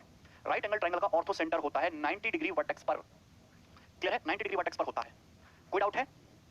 बी पर। ऐसा क्यों होता है भैया? मैंने ये थ्योरी बताई कि जहां आपके ट्रायंगल की तीनों साइड्स की एल्टीट्यूड, तीनों हाइट जहां पर मिले वही तुम्हारा एल्टीट्यूड है, वही तुम्हारा ऑर्थो सेंटर है। आप मुझे बताओ साइड बीसी है, साइड बीसी के सामने वाले शीर्ष से जब तुम एल्टीट्यूड डालते हो, जब तुम एल्टीट्यूड डालते हो तो एल्टीट्यूड कहां पे मिलता है? यही पॉइंट बी पे आके मिला 90 डिग्री पर। अगर मैं साइड एसी को देखूं, अगर मैं साइड सॉरी एबी को देखूं, एबी को साइड एबी को सामने वाले वर्टेक्स सी से परपेंडिकुलर डालो, तो सी से परपेंडिकुलर डालते हो तो सामने वाली साइड को 90 डिग्री के एंगल पर इसी वर्टेक्स बी पर मिलता है, इसी वर्टेक्स बी पर मिलता है। नाउ अब इसी वर्टेक्स इस सेम बी से आप हाइपोटेनस पे परपेंडिकुलर डालोगे तो इस तरीके से डल जाएगा। तो आप मुझे बताइए तीनों ही वर्टेक्स सेम पॉइंट यहां पर मिल रहे हैं, यहां से एल्टीट्यूड ये मिला, यहां से एल्टीट्यूड ये मिला और थर्ड साइड हाइपोटेनस पर एल्टीट्यूड ये मिला, तो तीनों एल्टीट्यूड एक दूसरे को इसी वर्टेक्स पर मिल रहे हैं 90 डिग्री वर्टेक्स पर।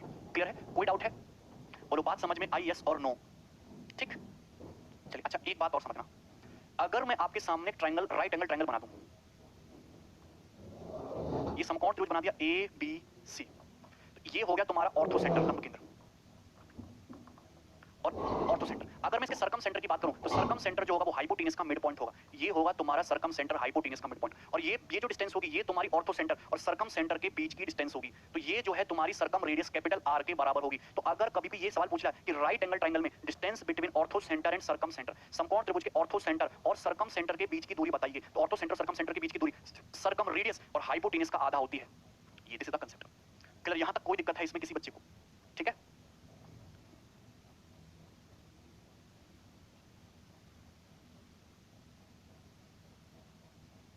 समझ में आया ना? ठीक है। अच्छा बहुत सारे बच्चों के दिमाग में कंफ्यूजन होता है कि वो ये समझते हैं कि आप राइट एंगल ट्रायंगल में इस वर्टेक्स से यहां परपेंडिकुलर डाल दो, यही सरकम सेंटर। सरकम सेंटर होता है अलग, ये सरकम सेंटर अलग होता है, गौर से सुनना, ये सरकम सेंटर अलग है, ये सरकम रेडियस, ठीक है, ये सरकम रेडियस, ये सरकम रेडियस और ये सरकम रेडियस आर। एल्टीट्यूड अलग होगा और मीडियन अलग होगी, सरकम रेडियस अलग होगी, अलग अलग चीजें हैं दोनों। ठीक है, समझ नहीं आया? क्यों नहीं समझ आया? 90 डिग्री वर्टेक्स पे होता है राइट एंगल ट्रायंगल का ऑर्थो सेंटर। ठीक है, कितने लोगों को यहां तक की सारी थ्योरी क्लियर है? मुझे यस और नो करके बताइए, यस और नो। ऑर्थो सेंटर और सरकम सेंटर के बीच की दूरी क्या होगी? सरकम रेडियस हाइपोटेनस का आधा हो गया। अरे बोलोगे कि नहीं? ठीक है, next obtuse angle triangle. All clear है यहां तक? अच्छा रिंकेश बोल दिया करो वरना गुस्सा लगेगा। ऑब्ट्यूस एंगल ट्रायंगल का ऑर्थो सेंटर लंब केंद्र क्या होता है? अगर मैं आपके सामने इस तरीके से बना लूं, क्या बना लूं? एक ऑब्ट्यूस एंगल ट्रायंगल, एक अधिक कोण त्रिभुज बना लूं, तो मुझे बताइए ये एंगल है, ये ऑब्ट्यूस हो गया, तो आप मुझे खुद ही बताइए कि इसका ऑर्थो सेंटर क्या होगा? एक्चुअली ऑर्थो सेंटर बनेगा कैसे? देखो ऑर्थो सेंटर का फंडा क्या है कि जहां तीनों एल्टीट्यूड मिलेंगे, जहां तीनों एल्टीट्यूड मिलेंगे वही ऑर्थो सेंटर बनेगा। तो ये तुम्हारा वर्टेक्स है, वर्टेक्स से सामने वाली साइड पर डालना है परपेंडिकुलर, तो सामने वाली साइड पर परपेंडिकुलर तो डलेगा नहीं, तो जाहिर सी बात है आपको साइड बीसी को आगे बढ़ाना पड़ेगा, तो साइड बीसी को जब तुम आगे बढ़ाओगे तो आपका फिर ये परपेंडिकुलर डलेगा इज्जत के साथ, ये होगा 90 डिग्री का। क्लियर है? कोई डाउट हुआ हो इसमें किसी बच्चे को? इसी तरीके से आप इस वर्टेक्स सी से सामने वाली साइड एबी पर परपेंडिकुलर डालने की कोशिश करोगे, तो एबी पर तो परपेंडिकुलर डलेगा नहीं, तो ऑर्थो सेंटर के केस में साइड को आगे बढ़ाकर आप परपेंडिकुलर डालते हो तो ये आपका परपेंडिकुलर डलेगा 90 डिग्री के एंगल पर। तो दोनों परपेंडिकुलर एक दूसरे को यहां ट्रायंगल के बाहर काट रहे हैं, ऑर्थो सेंटर जो है दोनों एल्टीट्यूड ट्रायंगल के बाहर काट रहे हैं, यही ऑर्थो सेंटर है। तो यहां पे ऑब्ट्यूस एंगल ट्रायंगल में जो ऑर्थो सेंटर होगा ट्रायंगल के बाहर होगा, त्रिभुज के बाहर होगा, ऑर्थो सेंटर जो है ऑब्ट्यूस एंगल ट्रायंगल में ऑर्थो सेंटर ट्रायंगल के बाहर होगा। बात आइए समझ में? ऑब्ट्यूस एंगल ट्रायंगल में कैसे है? आउटसाइड होगा। अब इस वर्टेक्स बी से सामने वाली साइड पर जब तुम एल्टीट्यूड डालोगे तो ऐसे डलेगा 90। तीनों एल्टीट्यूड मिलकर हैं, तीनों एल्टीट्यूड एक दूसरे को इसी पॉइंट पर तो मिलना है, बताइए कोई डाउट है? तो बाहर होगा और बिहाइंड द ऑब्ट्यूस एंगल होगा, मतलब इस ऑब्ट्यूस एंगल के पीछे ही होगा। क्लियर है? हाँ वो भी सेम। यहां तक किसी स्टूडेंट्स को कोई डाउट आया हो अभी तक? डाउट बोल दो, क्लियर हुआ? तो ये बेसिक बेसिक सी थ्योरी थी ऑर्थो सेंटर की, हालांकि थ्योरी अभी और भी है जो मैं आपको क्वेश्चंस के बीच में बनाता रहूंगा। मैंने क्वेश्चन बनाइए,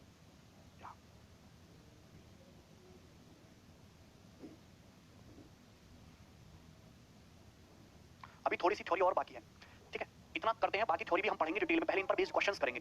in any triangle if orthocentre lies on its side then, अगर किसी त्रिभुज में लंब केंद्र इसकी एक भुजा पर है, अगर लंब केंद्र इसकी एक भुजा पर है तो बताइए कौन सी बात सही है? ऑर्थो सेंटर वर्टेक्स पे होगा, सरकम सेंटर ट्रायंगल के आउटसाइड होगा, सरकम सेंटर जो है उसी पॉइंट पे होगा ऑन दैट साइड, सेंट्रोइड और ऑर्थो सेंटर सेम पॉइंट पर होंगे। आप मुझे बताओ अगर किसी ट्रायंगल में ऑर्थो सेंटर ट्रायंगल की एक साइड पर है, ऐसा केवल राइट एंगल ट्रायंगल के केस में होता है। राइट एंगल ट्रायंगल के केस में ऐसा होता है कि ऑर्थो सेंटर ट्रायंगल की एक साइड पर होता है, ये ऑर्थो सेंटर ट्रायंगल की साइड एबी पर है और साइड बीसी पर है, तो ऑर्थो सेंटर अगर ट्रायंगल की एक साइड पर है तो कहने का मतलब है ऑर्थो सेंटर एक वर्टेक्स पे है, और वर्टेक्स जो होगा वो 90 डिग्री का वर्टेक्स होगा। और तो बात सही नहीं होगी, क्योंकि सरकम सेंटर जो होगा वो तो तुम्हारा हाइपोटेनस का मिड पॉइंट होगा। सरकम सेंटर इस राइट एंगल ट्रायंगल का साइड पे नहीं होगा, उस साइड पे नहीं होगा, किसी सरकम सेंटर जो होगा वो तो हाइपोटेनस का मिड पॉइंट होगा ना, उस साइड पे नहीं होगा। सेंट्रोइड ऑर्थो सेंटर सेम नहीं होंगे, तो केवल यहाँ पे पहली बात सत्य है कि अगर किसी ट्रायंगल में सरकम ऑर्थो सेंटर अगर ट्रायंगल की किसी साइड पे है तो पहली बात तो ट्रायंगल राइट एंगल है और ऑर्थो सेंटर उस राइट एंगल ट्रायंगल के वर्टेक्स पे है, 90 डिग्री वर्टेक्स पे।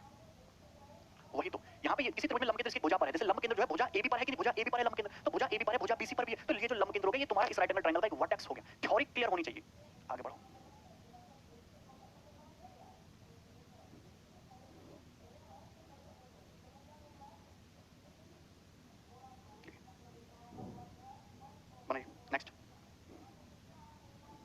ये इसी सीट में डाल रखा हमने शीट नंबर 8 में। In any triangle sum of all three altitude will be, किसी ट्रायंगल में तीनों एल्टीट्यूड का जो सम है तीनों साइड के सम के बराबर होगा, गलत है। तीनों साइड के सम से ग्रेटर होगा, गलत है। इक्वल ट्वाइस के इक्वल भी नहीं होगा। तीनों एल्टीट्यूड का सम जो है ट्रायंगल की तीनों साइड के सम से छोटा होगा, लेस होगा। तो बी ऑप्शन इसमें सही है। एल्टीट्यूड का जो सम है तीनों साइड के सम से हमेशा छोटा होता है। ठीक है, हमने ऑर्थो सेंटर और सर्कम सेंटर की एक ही शीट बना दी, वो शीट नंबर 8 है। ठीक है, चलो सवाल नंबर 3 बनाइए। In any obtuse angle triangle ABC, हमने आपके सामने एक ऑब्टूस एंगल ट्रायंगल बनाया ABC, A is obtuse angle and O is orthocentre. ठीक है, ओके ओके ओके, ये तो आसान सवाल है, इसमें डायग्राम बनाने की जरूरत नहीं है। एक ऑब्टूस एंगल ट्रायंगल एबीसी में एंगल ए क्या है, ऑब्टूस एंगल है, ओ ऑर्थो सेंटर है। अगर एंगल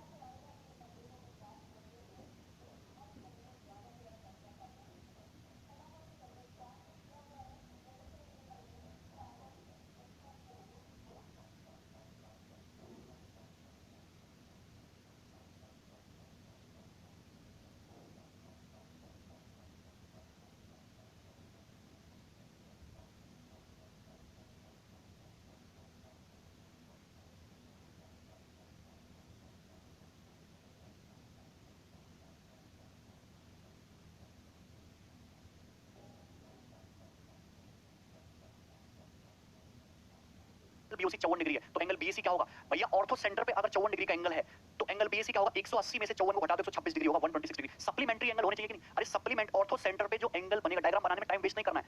ऑब्टूस एंगल ट्रायंगल के केस में ऑर्थो सेंटर का सवाल है, कैसा भी ट्रायंगल हो भैया, ऑब्टूस मतलब ऑर्थो सेंटर पे जो एंगल बनेगा साइड द्वारा और ट्रायंगल का एंगल सप्लीमेंट्री होगा। अगर ये 54 है तो ऑर्थो, अगर ऑर्थो सेंटर पे 54 बनना है तो साइड बीसी द्वारा वर्टेक्स ए पे 180 में से 54 घटा दो 126। ठीक है, क्लियर है? चलिए तो इतना ही रहने देते हैं, बाकी ऑर्थो सेंटर के बचे हुए सवाल जो है हम कल की क्लास में डिस्कस करेंगे। ध्यान रखेंगे अपने यार।